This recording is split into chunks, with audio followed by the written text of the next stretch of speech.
But how many of our male footballers in the last 5-6 years, maybe bar Victor Osimhen, who just recently emerged in the last maybe 3-4 years, can you put on the same level as someone like Asisat?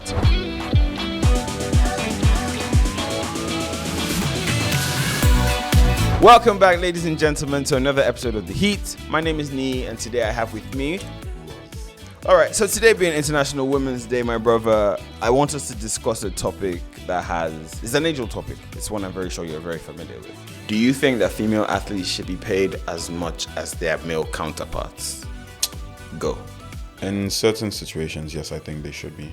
Okay. Situations where they are packing up stadiums, they are displaying just as much skill, if not more, than their male counterparts. Situations like the female Barcelona team, for example, where we've seen them pack that stadium a couple of times already. Yeah, they've broken the attendance record. You see what I mean? Multiple times.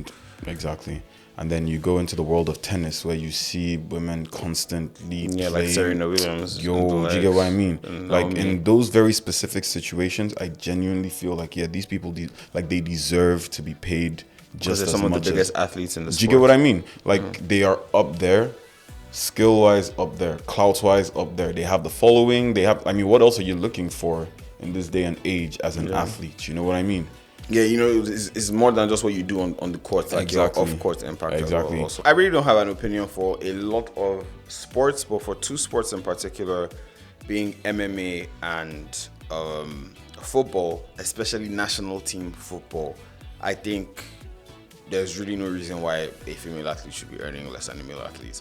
Like, you're putting yourself in the same amount of risk. People say, oh, guy is going to hit harder than a babe, things like that. But you still see female MMA fighters that are concussed. Like, you're putting yourself, like, they're open to the same amount of risk. My counter for that. So it's, I think... I have a counter for anybody who says that men are going to dish out more damage. Yeah. Physically, men are able to withstand more damage. At the same time, so that kind of like so balances it's very out even. It's very evened out. So yeah, like I was saying, MMA, I think the skill level, yes, maybe you might not find a female heavyweight that can bench press as much as maybe Francis Ngannou or something. But it's the same way in a class of people, like for instance, I'm in Pulse Sports now.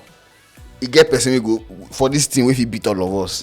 But if you carry on and go another place, you know who the champion what you get. I think in that bracket, if you look at this, like there's some people like Amanda Nunes. There's no reason why I'm not going to mention any male MMA fighters, but there are a lot of male people that should not be earning as much as Nunes. I know that for a fact. And like I was saying, national team sports. Yes, the same thing applies because club football, the argument is, look, it's a business. If we're not packing in that much money, we cannot be giving you much money. But when it's a national team and it's state sponsored, it's completely different. Take for instance the US women's national team and the Super Falcons. In the last 20 years, in the last even 30 years gone, their female teams have been far better than the male teams. Yeah. But how many of our male footballers in the last 5-6 years, maybe bar Victor Osimhen, who just recently emerged in the last maybe 3-4 years, can you put on the same level as someone like Asisat? Don't forget, Asisat is not only a Nigerian icon, she's basically a global icon. At this point, see what she's doing in Barcelona, man. Bro. And you see someone like Rashida as well. Bruh. So in cases like that, there's a very solid argument. But like I said, club football, you can't really tell anybody how to run their business. I think for me, at this point in time, you can't generalize the conversation. Yeah. Certain people, certain situations deserve certain things. Yeah. And when everybody else is able to catch up, they will earn those things too. That's honestly how I see it. Cool. It doesn't necessarily mean it's lacking in skill. It could be exposure. It could be the general audience that sport, like in the female side of things, has. If you do not have an audience, you cannot expect to sell out like a stadium. Yeah, viewing rights and all. Do you get what I mean?